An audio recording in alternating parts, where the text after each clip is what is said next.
Cuando Peter Hasek fue encarcelado por su fe en Sudán, le preguntó a Dios, ¿cuánto tiempo tendré que quedarme aquí?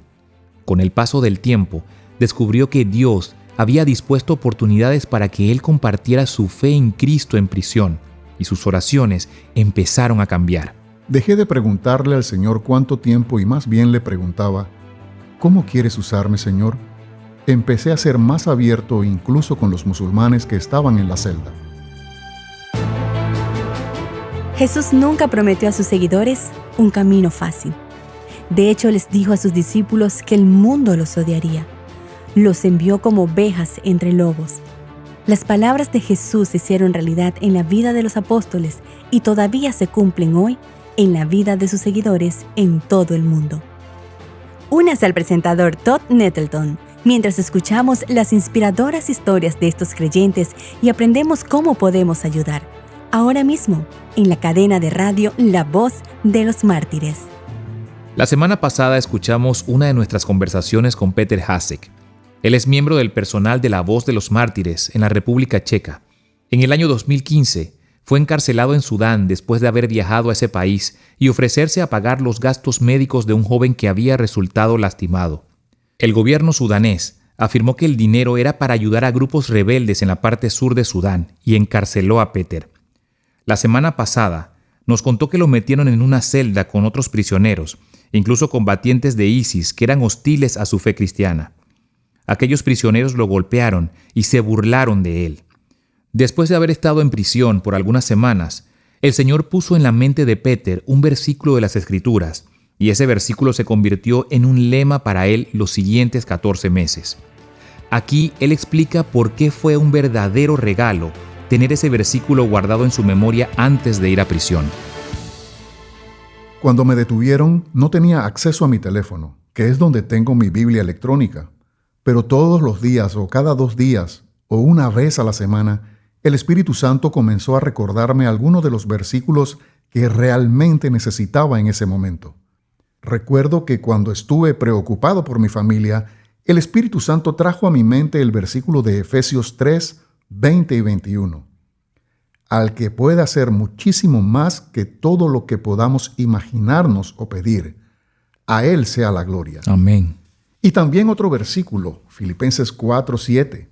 Y la paz de Dios, que sobrepasa todo entendimiento, cuidará sus corazones y sus pensamientos. Así es. Esos versículos verdaderamente me animaron durante mi tiempo en prisión. Sabes, cuando estás en esta pequeña habitación rodeado de personas que oran 5 veces al día en voz alta, pero también 2 o 3, a veces 4, leyendo el Corán en voz alta. Cuando leen el Corán, no es como mirar y leer un libro, como leemos la Biblia, por ejemplo, sino que lo leen o cantan en voz alta. Todos estos sonidos y la falta de espacio y de aire hacían que fuese realmente muy deprimente. Llegué al punto en que incluso formular una oración en mi mente me era muy difícil. Wow. En aquel momento, recuerdo que el Espíritu Santo me recordó el versículo de Apocalipsis 4:8. Quizás podría leértelo. Adelante. Los 4 seres vivientes tenían cada uno 6 alas, y alrededor y por dentro estaban llenos de ojos, y día y noche, sin cesar, decían, Santo, Santo, Santo es el Señor Dios Todopoderoso, el que era, el que es y el que ha de venir.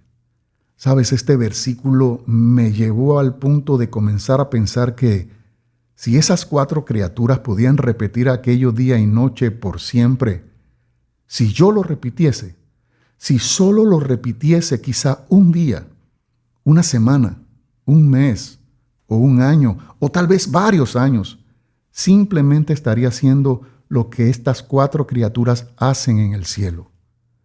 Paso a paso, día a día, la situación con mis compañeros de celda, su actitud era cada vez peor. Comenzaron a limitar mi movimiento en la celda. Cambiaron varias veces el lugar donde se suponía que debía permanecer durante sus oraciones, hasta que finalmente terminé donde debía estar mirando hacia el lavado del inodoro mientras ellos recitaban sus oraciones. Mientras todo esto sucedía, en mi mente estaba exaltar el nombre del Señor, proclamar su gloria y santidad, Amén. Cuando comencé a hacerlo, ¿sabes? Recibí una paz verdadera en mi mente y me regocijaba dentro de mí. Exaltaba el nombre del Señor por encima de mi situación, así como la situación de mi familia. Wow. Los resultados iban a llegar muy pronto. ¿Y puedes contarnos la forma en que pensabas en el santo, santo, santo? Sí, lo modificaba y decía, santo es el Padre, el Dios Todopoderoso, santo es el Dios sanador. Pensaba en los cristianos en el mundo, los perseguidos. Sabía que necesitaban sanidad. Santo es aquel que perdona a los presos. Así es. En la situación en que estaba no pensaba en mí, sino que en ese momento pensaba en los presos eritreos que han estado en prisión por 12 o 13 años. Creo que aquí hay una gran lección para todos nosotros. Cuando volviste tu atención hacia Dios y dirigiste tu atención hacia otras personas y oraste por ellas en lugar de orar por ti mismo, las cosas cambiaron. Así es. En esos primeros días, ¿cómo fue pensar en mi esposa, mi hija, mi hijo? Ellos están en la República Checa y están preguntando qué me está pasando. Dime, ¿cómo procesaste eso? Bueno, mi familia comenzó a preocuparse de inmediato cuando no envié ningún mensaje de texto ni llamé desde Nairobi, por donde se suponía que debía pasar mi vuelo. Claro. Tampoco les envié ningún mensaje de texto ni los llamé desde Ámsterdam, donde se suponía que iba a aterrizar. Así que mi familia empezó a preocuparse y yo sabía que se preocuparían si no recibían ningún mensaje de texto o llamada de mi parte. Luego, cuando comprendí que debían haber estado esperando cada vuelo que llegaba desde Ámsterdam, me preocupé. Fue algo que hizo que me preocupara mucho. Oraba por ellos, oraba para que tuvieran paz. Yo mismo estaba en una situación muy difícil. Me preocupaba mucho que más tarde tan solo el pensar en mi familia siempre causaba que mi ánimo decayera bastante. Claro. Traté deliberadamente de no pensar en mi familia porque llegaba al punto en que me deprimía y lloraba. Te entiendo. Así que comenzaste este proceso de mantener en tu mente la santidad de Dios de forma recurrente a lo largo del día o a lo largo de la noche. 2 días después hubo un cambio en la forma en que te trataban en la celda. Sí. Cuéntanos un poco sobre eso. Y la pregunta interesante para mí, y hablamos sobre esto un poco ayer, si fue primero el huevo o la gallina. ¿Dios te estaba preparando para lo que iba a pasar en la celda? ¿O el clima espiritual de la celda se había visto alterado por tus alabanzas al Padre y al Hijo y al Espíritu Santo, de tal manera que el enemigo de nuestras almas tuvo que responder? Cuéntanos cómo cambiaron las cosas 2 días después. Sabes, creo que fue un poco de ambas cosas. Estoy seguro de que el Señor me estaba preparando para la batalla espiritual que comenzó poco después. También podemos decir que esta exaltación de la santidad del Señor, de su nombre, también inició una guerra espiritual en la celda. A pesar de que ya me habían limitado mucho y la gente de Daesh no me había tratado muy bien debido al tipo de oración que estaban haciendo, 2 días después comenzaron a torturarme y a golpearme abiertamente. Por ejemplo, me dejaron sentado con las piernas cruzadas en un solo lugar durante varias horas, ¿te imaginas? ¡Wow! Me pidieron que me quedara de pie en un lugar durante mucho tiempo. Más tarde, comenzaron a bofetearme. Me dieron puñetazos en la cara muchas veces. Luego me sentaron en el suelo y empezaron a hacerme varias preguntas. En primer lugar, me llamaron puerco asqueroso o rata asquerosa. Cuando me llamaban así y me decían puerco asqueroso, ven aquí, al principio decidí que no respondería a aquellos apelativos groseros y al no responder, me golpeaban con un palo de madera que le quitaron a la escoba que había para limpiar el piso. Aquello comenzó a ser un ataque abierto a mi cuerpo. En ese momento, realmente estaba pensando en el Señor Jesús, en lo que tuvo que pasar cuando lo arrestaron y también lo golpearon con un palo de madera, lo abofetearon y ridiculizaron. Pude ver claramente al Señor Jesús y cómo sufrió por nosotros. En ese entonces, recibí una paz maravillosa y sorprendente cuando me atacaban físicamente. Experimentaba la mayor paz que pude tener durante todo el tiempo que estuve en prisión, todos esos 14 meses y medio. Incluso durante las golpizas podía orar por los miembros de mi familia, podía orar por otros compañeros de prisión y no me conmocionaba tanto como antes, porque tenía aquella paz del Señor en el momento en que ocurrían los ataques físicos a mi cuerpo. También me pateaban con los zapatos puestos, así que tenía moretones en la espalda de los que luego me di cuenta. Wow. En retrospectiva, ahora veo claramente que cuando yo estaba exaltando y glorificando el nombre del Señor, se ponían furiosos. Se enfurecían sobre todo por el hecho de que yo no respondía a los golpes, a las bofetadas o a ser golpeado con el palo de madera. Cada vez se enfurecían más. Eventualmente decidieron torturarme de una manera mucho peor. Pero antes de llegar a esa parte, quiero hablar sobre tu anillo de bodas, porque te las arreglaste para entrar a la celda con el anillo de bodas todavía puesto, en parte porque era difícil quitártelo. Hubo un momento en que te dijeron, espera un minuto, queremos ese anillo. Sí. Cuéntanos sobre eso y especialmente sobre la palabra que usaron, porque creo que es muy significativo lo que te dijeron cuando te robaron el anillo. Durante los primeros meses en prisión, bajé mucho de peso. Probablemente en ese momento había perdido 15 kilos por la escasez y mala calidad de la comida y todo el estrés. Wow. Así que de repente mi anillo de boda me quedaba flojo y ellos lo notaron. En esa ocasión, mientras me golpeaban y torturaban, de repente me dijeron, danos ese anillo.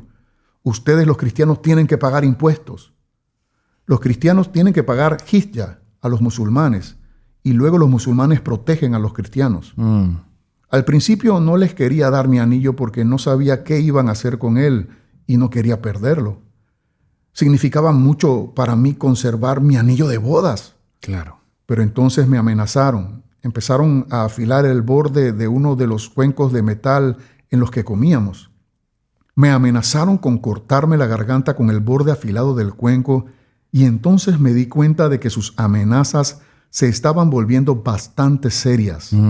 Así que finalmente dije que era solo oro, que no me gustaría que me cortaran con aquel borde afilado por valorar tanto mi anillo. Claro.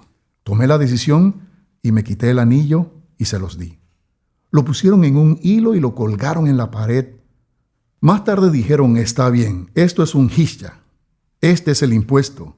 La gente de Daesh me dijo, necesitamos mucho dinero y si nos da su dirección de correo electrónico, más adelante le enviaremos un correo electrónico y le venderemos su anillo por $5,000. Increíble. No estaba preocupado porque el anillo de bodas no valía más de quizá $200. Pero significaba mucho para mí porque había usado ese anillo durante 25 años y por eso tenía mucho más valor de lo que se puede expresar con dinero. En el momento no estaba pensando, solo se lo di y esperaba en secreto que tal vez cambiaran de opinión y me lo devolvieran, pero nunca me lo devolvieron. Es interesante para mí que llamaran a eso un jizya, porque se supone que eso significa que ahora vas a estar protegido. Has pagado el impuesto y se te permite vivir como cristiano en una sociedad musulmana. Pero no fue así. Y de hecho, realmente tenían un plan para aumentar la tortura. Sí, es cierto. Comenzaron a planear hacer mucho más conmigo con respecto a la forma en que me torturaban. Al principio me preguntaron, ¿sabes lo que significa la técnica del submarino? Sí, sé lo que es la técnica del submarino, les respondí. Entonces mencionaron de forma errónea que Checoslovaquia había permitido que la CIA torturara a miembros de Al-Qaeda en su territorio. Les dije, no fueron ellos. Luego me di cuenta de que no había forma de discutir con ellos. Te mostraremos lo que significa que te hagan el submarino, fue lo que me dijeron. Así que empezaron a preparar un pedazo de tela para hacerlo y empecé a preocuparme mucho porque yo no estaba saludable. Y eso incluso fue antes de saber que tenía anemia y que no podía respirar normalmente. En ese entonces tenía hipoxia, por lo que imaginar que me iban a torturar haciéndome el submarino me llevó a pensar que podía morir. Claro. En un momento estaban preparando la tela para hacerme el submarino y yo estaba en el baño o cuarto de aseo o como se llame, les estaba lavando la ropa. Solo confiaba en el Señor y oraba. Glorificaba su nombre y en mi mente estaba aquel versículo de Apocalipsis. Estaba exaltando el nombre del Señor, repitiendo el nombre del Señor y confiando en que Él sería mi guardia, que Él me protegería en cualquier situación que se presentara. De repente, uno de los guardias, que no les caía bien, notó que algo andaba mal en nuestra celda y probablemente incluso escuchó la conversación sin que ellos se dieran cuenta. Inmediatamente abrió la puerta y me pidió que saliera de la celda con todas mis cosas y también con la cobija, y me llevó a otra celda. Ahora, al recordar ese momento, diría que me salvó la vida. Así es. Es interesante para mí porque no pareces estar enojado con esos tipos, aún ahora. En retrospectiva, ¿cómo explicas que fuiste capaz de superar esta experiencia sin ira y sin odiar a estas personas? Creo que fue el hecho de que estaba exaltando y glorificando el nombre del Señor. El Señor me dio paz, el Señor me dio consuelo, el Señor me dio fuerzas para no responder a los golpes que me daban con el palo de madera o con los puños o cuando me abofeteaban o me pateaban la espalda. Fue una especie de poder sobrenatural que recibí del Señor para poder permanecer en paz y tranquilo y no tomar represalias. 4 meses después de tu encarcelamiento, te trasladaron de la prisión del servicio de seguridad a una prisión más normal. Pero al cabo de los primeros 4 meses, tuviste un periodo de depresión, de frustración. ¿Cuánto tiempo, oh Señor, va a durar esto? Dios hizo algo que cambió tu forma de pensar. Habla un poco de cómo te sentías antes y después de lo que Dios hizo. Claro, oraba al Señor e incluso fijaba plazos en mi mente. Al principio pensaba que estaba orando para ser liberado a los 3 meses, ya que el representante de la embajada checa me había dicho que generalmente tomaba 3 meses para que me liberaran o bien me llevaran a la corte. No me liberaron. Me enviaron a la estación de policía donde las condiciones eran mucho peores que en la prisión. Yo estaba un poco preocupado. ¿Sabes? De mi fe y mis oraciones, había pasado a hacerle preguntas al Señor, tal vez dudando, sobre cuánto tiempo estaría allí. Había pasado de proclamar victoria y saber que el Señor podía abrir la puerta de mi celda, al punto de darme cuenta lo que significa esperar por el Señor. Tuve una experiencia en la segunda prisión. Fue la noche del 10 de abril. Me arrestaron el 10 de diciembre, así que cada vez que comenzaba otro mes en la prisión, le preguntaba al Señor, ¿hasta cuándo? ¿Hasta cuándo, Señor? El 11 de abril, después de 4 meses y un día en prisión, fue la noche en que 14 jóvenes eritreos que intentaban cruzar la frontera entre Sudán y Libia fueron arrestados y llevados a aquella misma prisión. Escuché una especie de voz interior que me decía, ve y comparte el evangelio con ellos. Me les acerqué. 2 de ellos hablaban algo de inglés. Primero me preguntaron de dónde era y supe que estas personas definitivamente eran musulmanes. Así que comencé a compartir de Cristo con ellos. Compartí mi testimonio porque todos eran muy jóvenes. Creo que la mayoría tenía entre los 16 y 18 años de edad. Les hablé de mi testimonio cuando durante la época del comunismo en mi país quise escapar y la forma en que el Señor me mostró que tenía un plan para mi vida. Compartí a Cristo con ellos y creo que al menos 2 de ellos fueron muy honestos cuando los llevé al punto de dar su vida a Cristo. Casi lloraba al compartir el evangelio con ellos, al compartir mi testimonio. Creo que esa fue la semilla para su vida eterna y estoy seguro de que algún día me reuniré con alguno de ellos en el cielo. Así es. Luego de compartir el evangelio, estuve mucho más tranquilo. Después agradecí al Señor y vi claramente que el Señor tenía un propósito para que yo estuviera allí un mes más.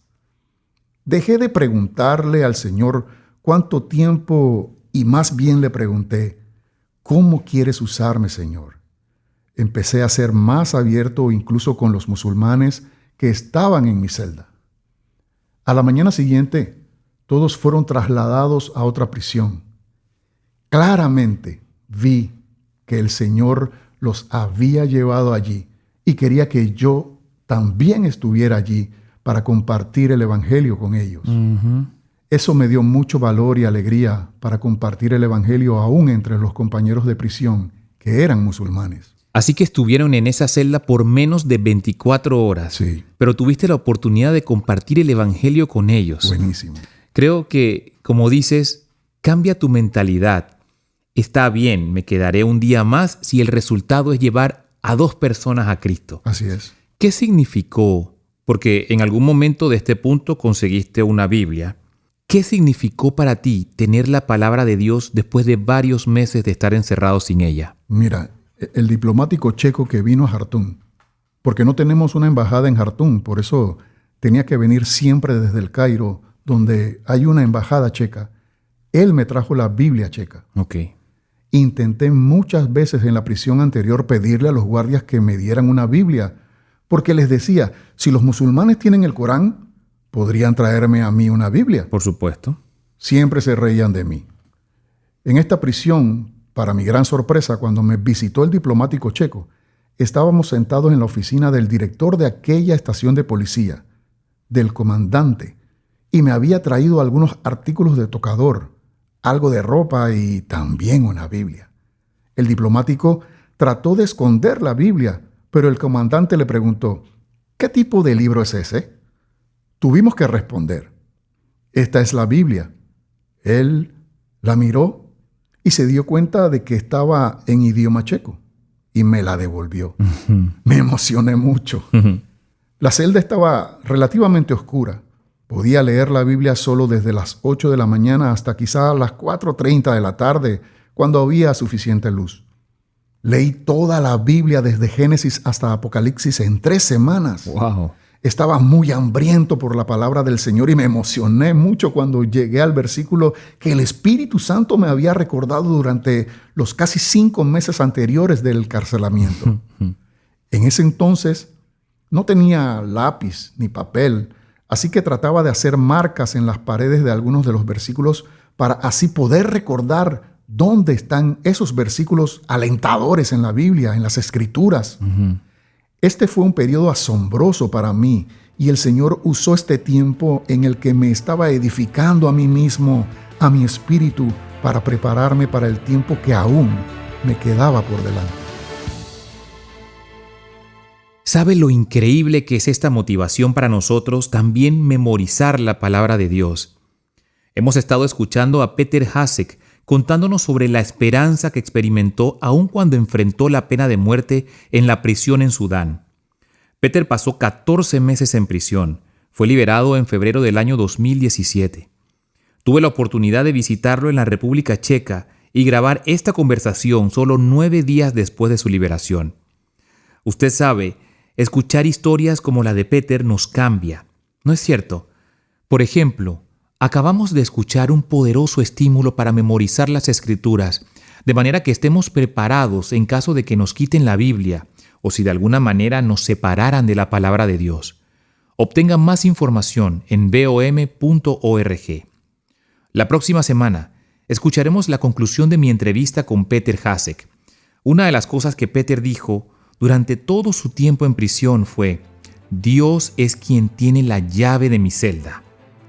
Vuelva la próxima semana y acompáñenos mientras escuchamos cómo Dios usó esa llave y abrió la puerta de la celda y permitió que Peter regresara a casa con su familia. No querrá perdérselo la próxima semana, aquí mismo en la cadena de radio La Voz de los Mártires. ¿Le gustaría conocer más acerca de sus hermanas y hermanos cristianos que son perseguidos por causa del nombre de Cristo? Puede descubrir cómo orar por ellos al registrarse hoy en vom.org/inscripción. Cada semana recibirá una historia sobre los miembros perseguidos de nuestra familia cristiana, así como una petición de oración específica para que ore con su familia. La Voz de los Mártires ha estado sirviendo a los cristianos perseguidos en los campos misioneros más difíciles y peligrosos del mundo durante más de 50 años. Por favor, regístrese ahora en vom.org/inscripción para descubrir cómo puede orar.